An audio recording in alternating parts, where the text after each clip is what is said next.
Assalamualaikum warahmatullahi wabarakatuh. Alhamdulillah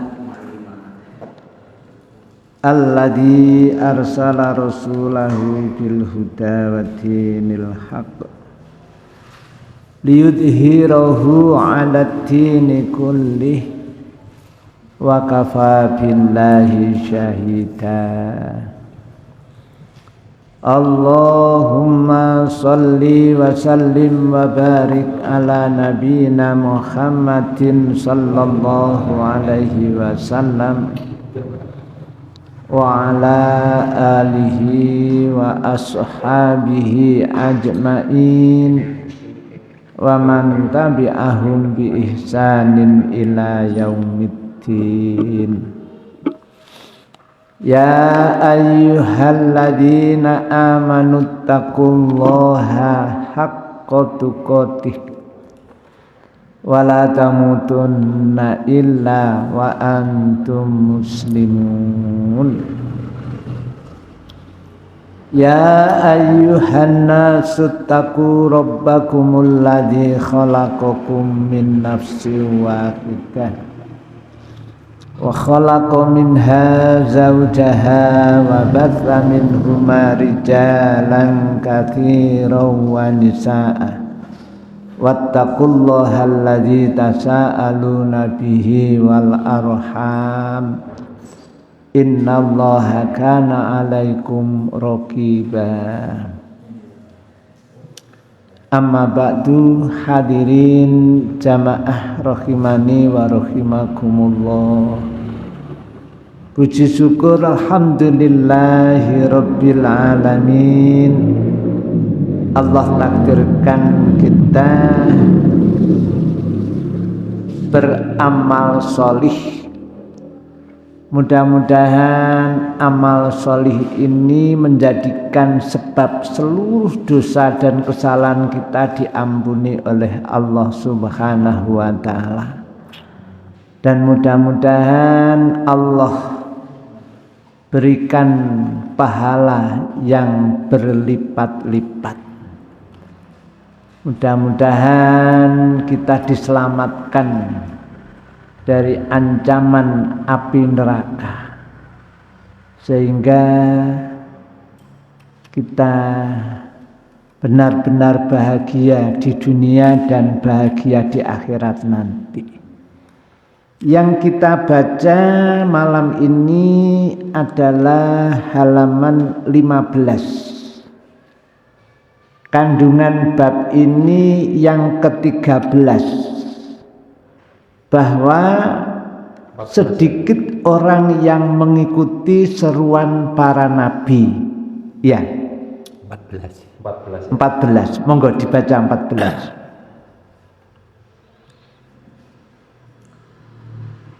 Nabi yang tidak mempunyai pengikut datang sendirian pada hari kiamat. Ya, itu ya.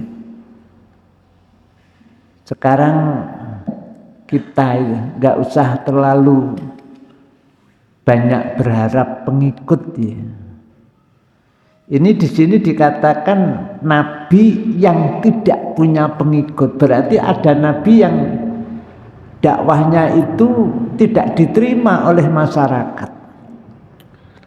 Sampai mati tidak punya pengikut. Coba bayangkan sekarang. Nabi Allah Nuh itu dakwah 1000 tahun kurang 50. Ingat panjenengan.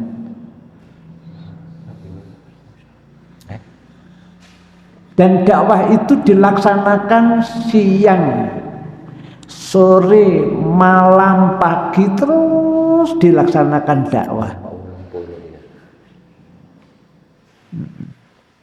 Tapi penentangan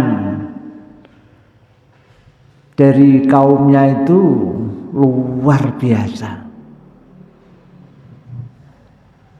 Itu satu misal ya.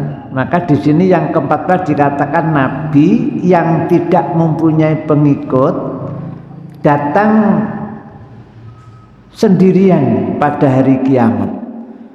Di hari kiamat semuanya ini kan menghadap Allah. Dalam rangka apa? Dalam rangka mempertanggungjawabkan semua amalan perbuatan kita di dunia ini. Karena tanggung jawab kita, famay ya'mal mithqala dzarratin khairan, sekecil apapun amal baik kita diterima Allah, diberi balasan surga. Dan sebaliknya sekecil apapun kesirikan kita itu diberi balasan yang namanya neraka. Makanya saat kita berdakwah kayak gini, pertimbangannya bukan banyaknya pengikut, bukan. Harus banyak pengikut, bukan. Tapi kita mendakwahkan itu konsepnya balighu anni walau ayah, sampaikan dariku walaupun satu ayat. Itu ya. Jangan sampai kita tidak menyampaikan ayat karena takut tidak ada pengikut. Jangan. Jadi kita cukup menyampaikan ayat, kemudian ayat itu seperti apa yang Allah inginkan. Lanjut yang ke-15.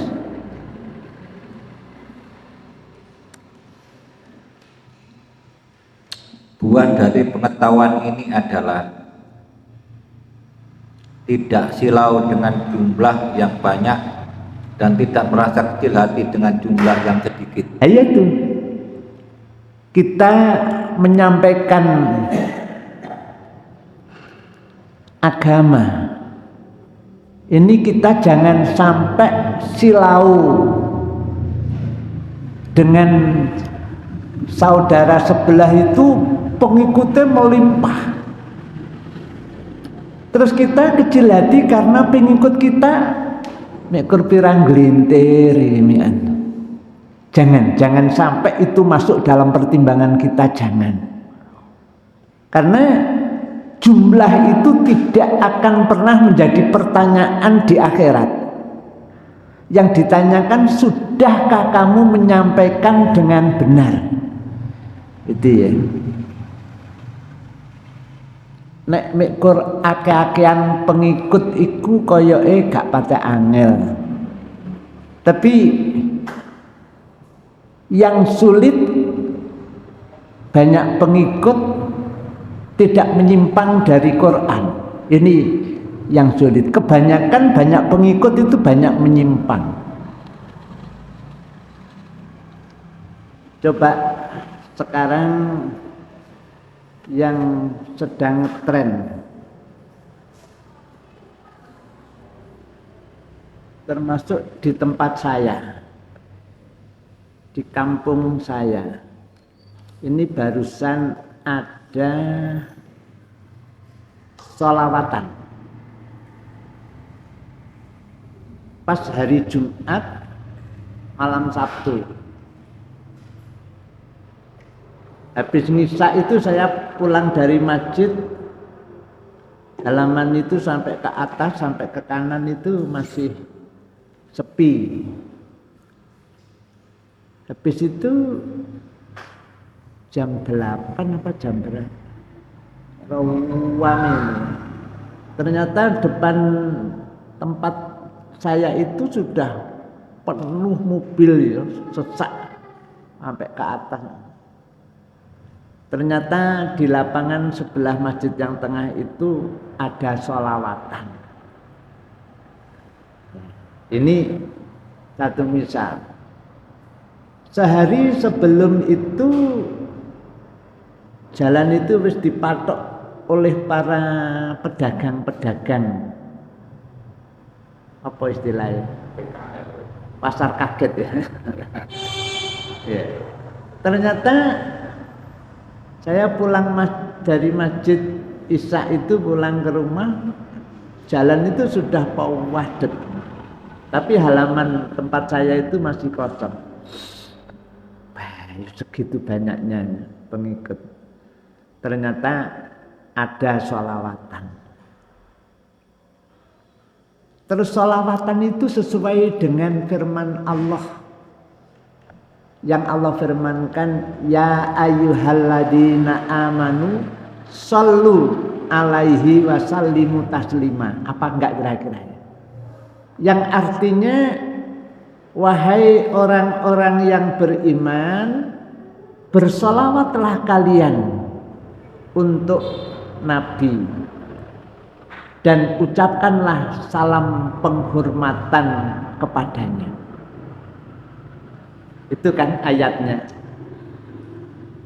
Saat ayat ini Rasul sampaikan kepada para sahabat, sahabat nanya kepada Nabi. Karena kalau ayat sudah memerintahkan, sudah otomatis itu ibadah. Jadi bersolawat itu adalah ibadah. Maka para sahabat nanya, ya Rasul, bagaimanakah solawat kepadamu? Nah ini ya. Jadi solawat yang dicontohkan Rasul sebagai jawaban pertanyaan dari sahabat dengan kenyataan yang ada, kok jomplang? Apa bahasanya jomplang ya? Itu jangan ngeri sekali nih. Ternyata musiknya itu mau macam-macam, kayak lengkap gitu loh. Namanya sholawatan tapi musiknya lengkap. Padahal kalau kita melihat ayat, melihat hadis, musik itu sampai kiamat tidak akan menjadi halal.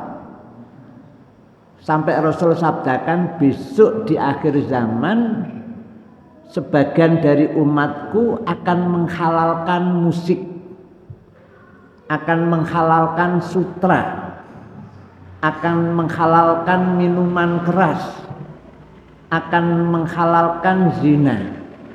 Padahal keempat-empatnya ini diharamkan mulai zaman Nabi sampai kiamat, tidak akan bisa berubah menjadi halal, enggak. Sekali diharamkan, Nabi wafat, tidak ada perubahan wahyu, maka yaitu sudah haram sampai hari kiamat. Sekarang Rasul saat mencontohkan sholawat kepada dirinya, itu tidak ada musik. Sholawatan itu musiknya sak monotai. Terus yang di depan pentas itu lanang wedok jengklek kayak gitu ya, jimprak. Padahal sholawat itu kan berdoa. Allahumma sholli ala Muhammad, ya Allah, limpahkan rahmatmu ya Allah kepada Rasulullah Muhammad. Wa taslima, dan limpahkan salam hormat untuk nabimu ya Allah. Kan donga njaluk nang Allah agar Allah melihat rahmat. Sekarang nek ndonga karo jimprak kayak gitu, itu gimana kira-kira? Ada adabnya enggak? Iki cek mikir logika ya. Iki tadi kan ngomongnya buah dari pengetahuan ini adalah tidak silau dengan jumlah yang banyak dan tidak merasa kecil hati dengan jumlah yang sedikit. Padahal orang itu kalau berpegang Al-Quran dan As-Sunnah, di mana kira-kira jenengan melihat di sebuah kampung atau sebuah desa atau di sebuah kota yang jumlahnya lebih banyak? Di mana kira-kira jenengan melihat itu?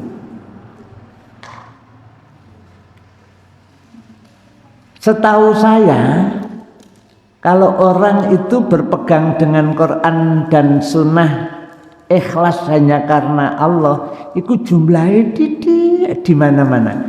Tambah itu luangnya, kalongnya gampang. Ini usum mantu nu ngaji gak patek teko, masalah ngaji Sunnah. Usum sholawatan ya gak patek teko sing ngaji. Gurung kesibukan yang lain. Makanya di sini buah dari pengetahuan ini adalah tidak silau dengan jumlah yang banyak dan tidak merasa kecil hati dengan jumlah yang sedikit. Jadi kita sudah sangat siap dengan jumlah yang sedikit. Andaikan kok jumlah itu besar, berarti itu anugerah yang luar biasa. Itu yang ke-15. Yang ke-16, monggo. Diperbolehkan melakukan ruqyah karena terkena ain atau sengatan. Tetap ya, dalam penjelasannya kayak gitu. Boleh kita melakukan ruqyah. Di sini tidak ada ruqyah syar'iyah, tidak ada ruqyah syirkiyah, enggak ya. Ini kayaknya hanya ruqyah syar'iyah.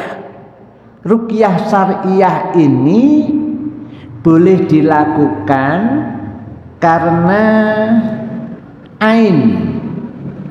Yang kedua karena sengatan, mbuh dintuk kala jengking, mbuh dintuk tawon, mbuh apa nek sing ngentup iku ya? Kelabang. Ula kadut iki ngentup gak ya?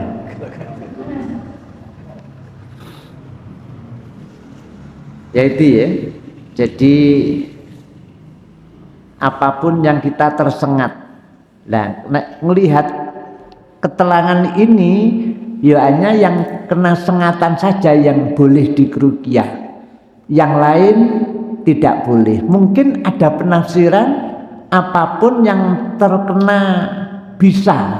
Entah bisa itu dengan cara disengat atau dengan cara digigit.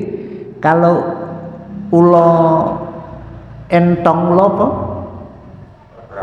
kobra itu kan nggak nyangkut ya, nyembur ya. Lah itu mungkin dikiaskan dari disengat ini. Kalau di sini kalimatnya hanya yang disengat saja. Mungkin yang meruqyah yang lain itu karena dikiaskan dengan disengat itu karena sama-sama terkena bisa. Tapi kayaknya lebih aman yang ada dalil di dalam kitab ini, dalam buku ini adalah hanya dua itu yang boleh kita melakukan ruqyah. Ruqyah itu membacakan ayat-ayat Al-Quran atau hadis atau sholawat yang ada tuntunan dari Nabi dalam rangka penyembuhan. Iya. Sama ain pun penyembuhan karena orang yang kena ain itu biasanya pingsan. Biasanya seperti orang step, apa step ya? Kejang itu ya. Seperti itu. Itu kan gupuh keluarganya. Maka itu boleh kalau itu memang dari ain. Lah kita mengetahui dia itu kena ain atau kena yang lain, ini kita sulit ya membedakan. Apalagi kalau kita tidak tahu peristiwanya, tidak tahu asbabul wurudnya, tidak tahu asbabun nuzulnya, mengapa dia pingsan. Sulit ini ya. Jadi ain itu pingsan gara-gara orang yang melihat dia kagum dengan ketampanannya, kagum dengan kecantikannya, tapi dibarengi dengan hasud. Apa hasud ini? Dengan dengki. Dengki itu apa? Dengki itu melihat kenikmatan yang ada pada orang lain, menginginkan kenikmatan itu hilang. Atau kenikmatan dia itu pindah ke dirinya. Tapi kalau dia berdoa, ya Allah, aku berikan nikmat seperti nikmat yang ada pada dia, ya Allah. Mulakno nek mari tuku mobil gak kadek didusi kembang bareng lah.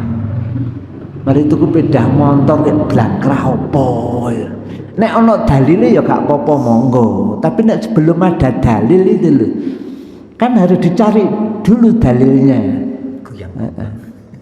Padahal yang ada itu kalau kita dikasih mampu beli mobil, yang harus kita pertanyakan, sudahkah uang yang kita gunakan beli mobil itu kita zakati?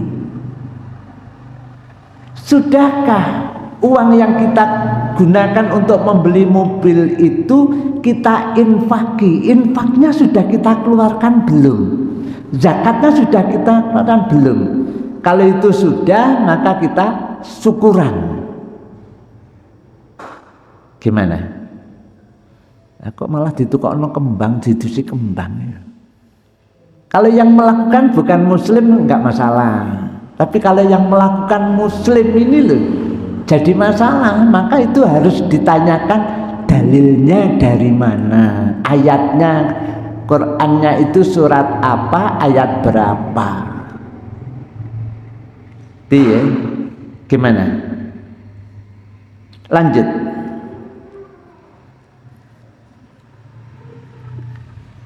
Dalamnya pengertian kaum salaf dapat dipahami dari kata-kata Sa'id bin Jubair, sungguh telah berbuat baik orang yang mengamalkan apa yang lelah didengarnya, tetapi dan seterusnya. Dengan demikian jelaslah bahwa hadis pertama tidak bertentangan dengan hadis kedua. Iya. Intinya yang barusan dibaca tadi, hadis pertama dengan hadis kedua itu tidak bertentangan. Coba jangan lihat hadis pertama bagaimana bunyinya, la ruqyata illa min ainin au hummatin, halaman 13. Itu hadis pertama. Hadis keduanya, uridat alal umami faro'aitun nabiyya wa ma'ahur rohtu wan nabiyya wa ma'ahur rojulu war rojulani wan nabiyya wa laisa ma'ahu ahadun idrufi ali sawadun adimun fadonantu annahum ummati fakila li hadha Musa wa qaumuhu panadortu faida sawadun adimun fakila li hadha ummatuka wa ma'ahum sab'una alfan yadkhulunal jannata bighairi hisabin wala adzabin, dan seterusnya. Jadi hadis pertama dan hadis yang kedua itu tidak bertentangan. Tidak bertentangannya di mana? Ya yang pertama tadi mengatakan tidak boleh melaksanakan atau melakukan ruqyah kecuali karena ain dan karena hummatin. Hummatin itu disengat hewan buas. Di sini tidak ada kalimat digigit, nggak ada, tapi disengat. Sengatnya dintup itu ya. Tidak bertentangan dengan hadis. Saat diperlihatkan kepadaku sekian banyak umat dan aku melihat Nabi, dan yang bersama Nabi itu adalah para umatnya, dan para nabi bersama Nabi itu seorang laki-laki atau dua orang laki-laki, dan Nabi yang tidak ada bersamanya satu umat pun enggak ada, enggak punya umat. Idrufi ali sawadun adimun fadonantu annahum ummati, dan seterusnya. Itu tadi ya, jadi hadis pertama dan kedua tidak ada pertentangan. Monggo lanjut. Kemuliaan sifat kaum salaf karena ketulusan hati mereka, dan mereka tidak memuji seseorang dengan pujian yang dibuat-buat. Iya, memang memuji berlebihan itu enggak boleh. Umpama di masjid Mujahidin ini jamaah ada yang muji-muji,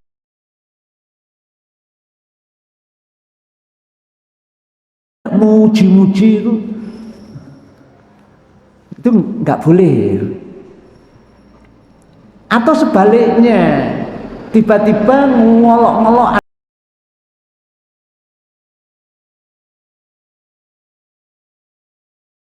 dia nggak tahu, ya nggak tahu. Kecuali kalau memang itu dia itu tahu. Jadi kita nggak boleh ya memuji-muji sesuatu yang apa tadi? Yang berlebihan itu tidak seadanya. Sekarang aku tak membuat contoh ya, tapi ini hanya sekedar umpama. Dan jangan ada yang tersinggung karena ini hanya perumpamaan saja. Nek Wonosalam ini ana wong loro, siji tokoh orang solih, ada orang alim, orang ini amalannya bagus, hablun minallahnya bagus, jamaah 5 waktunya rutin. Terus karo tangga kiwa tengen ya bagus, gak ono elek ya, apik banget. Terus yang satu ini sebaliknya. Terus ono mudin jenenging Afrohi. Derek kasumerapono bilih mayit punika sae napa sae? Terus biasanya jawabannya sae. Padahal mayit iku elek mayit iku. Olehkah kira-kira ngomong sae ngono kira-kira? Iki sing salah cangkeme mudine apa sing jawab sae? Jelas-jelas itu elek lho jelas. Lah kak arepe berangkat iku mudine ngomong derek sae napa sae. Padahal kita itu harus mengatakan sesuai yang kita lihat. Nah dia itu kurang ngajarin tapi jabang bayi yang ngomongnya sae napa sae ngapunten kiai niku elek itu ngomong elek gak oleh diomongno api itu loh.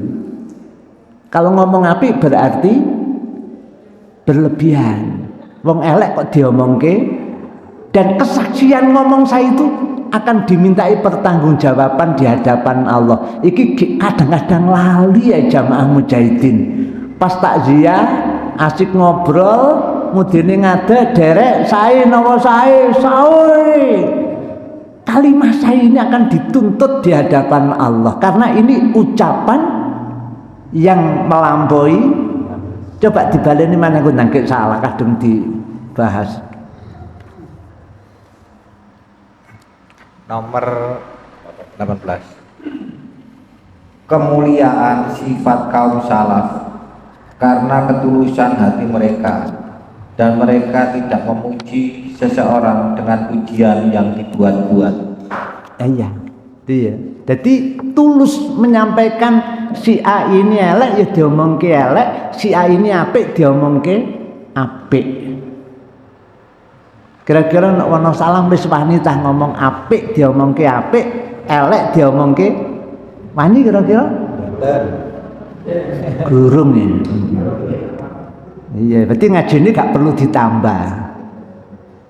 Biyen Kiai Haji Ahmad Dahlan kan ngaji surah Al-Maun kan dibalan baleni sampai sing ngaji ki blenger. Sampai protes. Yai bolak-balik kok sing diwaca Al-Maun ngantek jenuh. Jawabannya, lah gurung diamalke aku ya bangga ngaji surah Al-Maun itu ya. Lah ini diwaca tok cepet khatam ya iso ae. Akan tetapi kira-kira di ngamalke apa gak itu loh ya. Coba sekarang kaum salaf itu seperti apa? Ini Rasul, ini hanya gambaran saja ya. Terus ini Umar bin Khattab ngobrol ya apa bahasanya? Ya jagongan lah ya. Jagongan. Dua orang yang solih dan orang yang sangat-sangat solih, yakni Rasul, jagongan. Tiba-tiba ono wong gotong mayit. Pas mayitnya sok wae, Masya Allah, dia itu meninggal, banyak sekali orang menangis karena baiknya dengan tonggo kiwa tengen itu luar biasa, baik sekali. Akhirnya sahabat-sahabat sing ngusungi ya ngomong mayit saya. Dia ngomongnya tulus le. Sampai Nabi merhatekake sing diomongke apa kok ruwame. Ternyata sing diomongke keapiane saat dia masih hidup.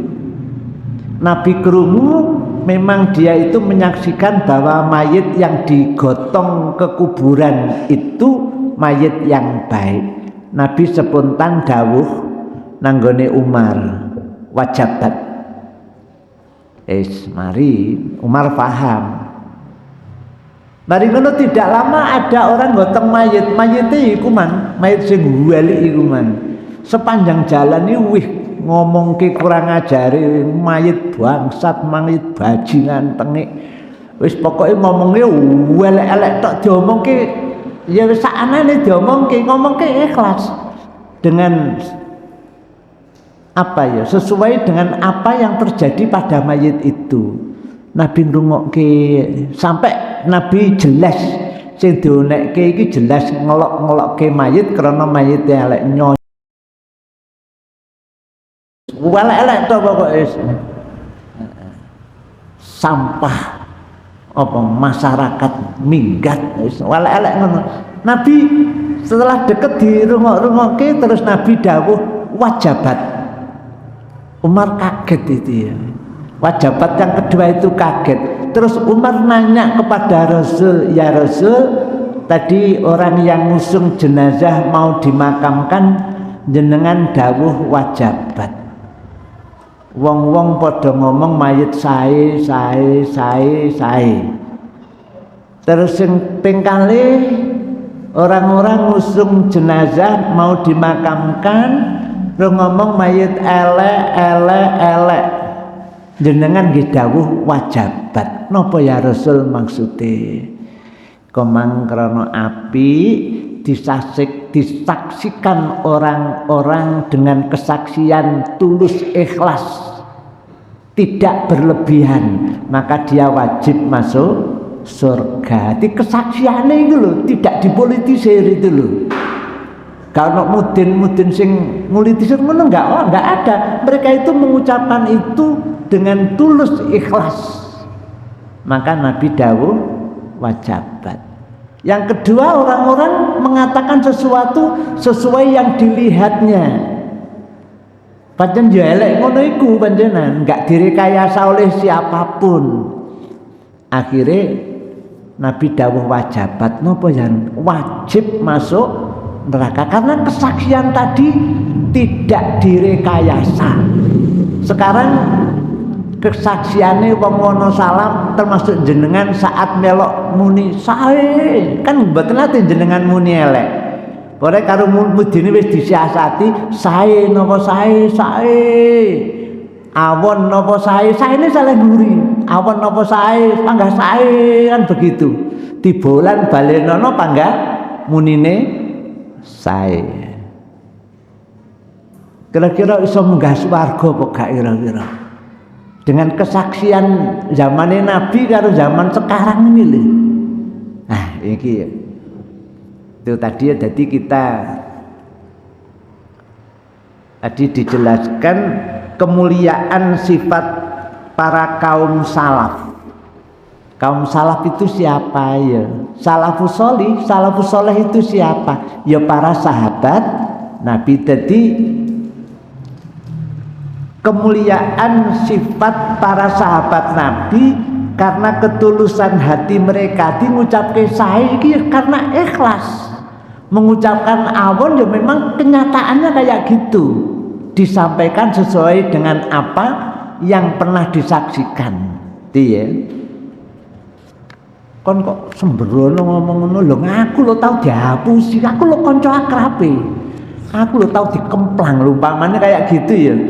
Iki aku gak ngenek-ngenek, enggak, memang seperti itu mamane ya. Kayak gitu ya. Tapi dosa sing ngono-ngono iku kayake gampang disepuro karo Allah. Sing gak disepuro karo Allah itu siji, dosa kafir karo dosa syirik itu. Nah itu jelas tidak ada ampunan. Lanjut yang ke-19. Sabda Rasulullah SAW, kamu termasuk golongan mereka. Lanjut. adalah salah satu dari tanda-tanda kenabian beliau. Iya. Nih ya, Nabi itu ngerti yang gaib. Siapa tuh dia itu, sahabat itu? Itu namanya Ukasah. Ukasah itu siapa? Ukasah itu sahabat Nabi yang pernah minta doa kepada Nabi. Saat Nabi dawuh, mereka itu adalah umatku dan mereka berjumlah 70.000. Itu semuanya masuk surga tanpa hisab. Terus Ukasah matur, ya Rasul, mohonkanlah aku kehadirat Allah termasuk golongan mereka. Nabi jawab, iya, kamu termasuk golongan yang masuk surga tanpa hisab. Padahal gurung masuk surga tersik jangi.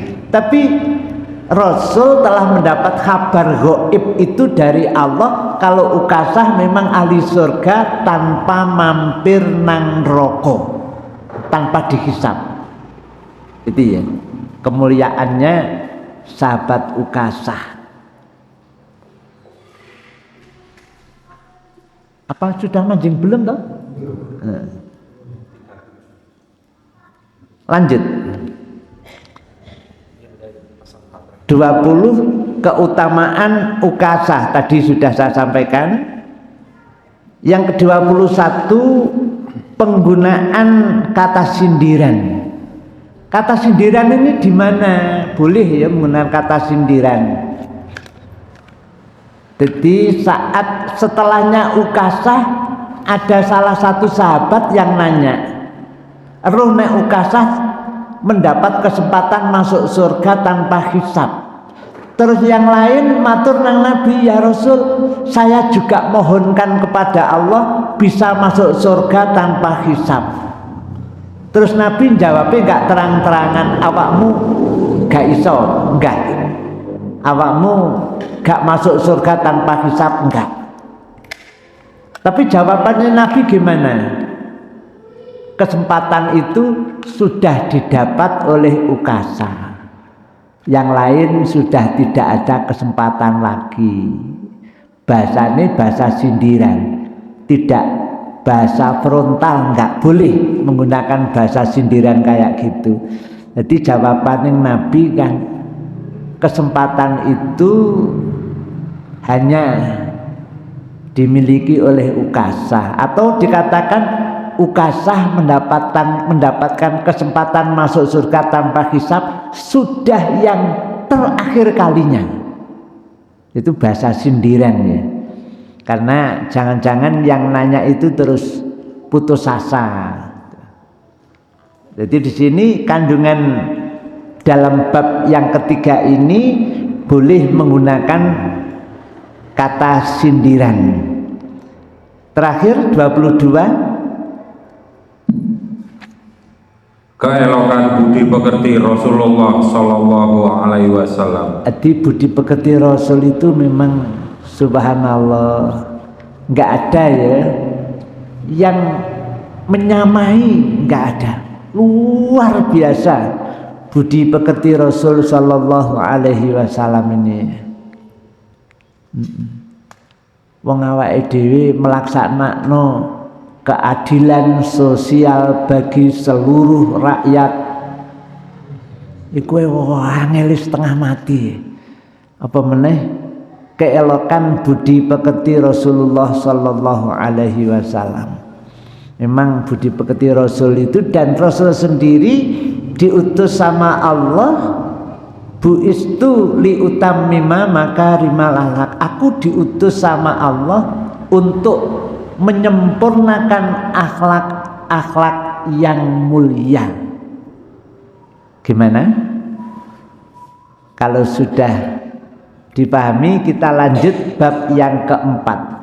Monggo dibaca.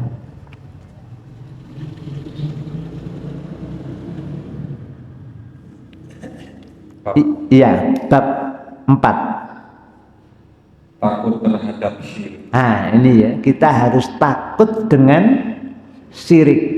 Apa bedanya syirik dengan musyrik? Syirik itu perbuatan syirik, musyrik itu orangnya.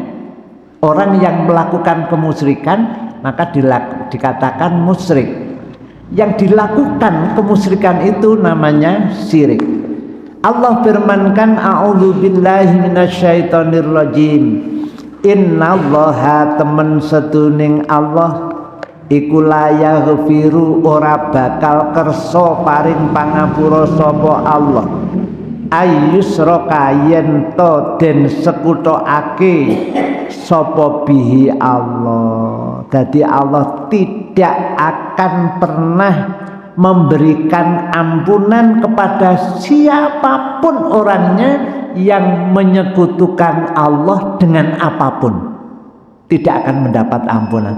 Kok sampai kedisian mati goreng oleh ampunan, maka ya sudah nggak ada hisab. Jadi kebalikannya tadi masuk surga tanpa hisab, ini masuk neraka tanpa, ya langsung lep itu saja ya, karena tidak ada ampunan sudah.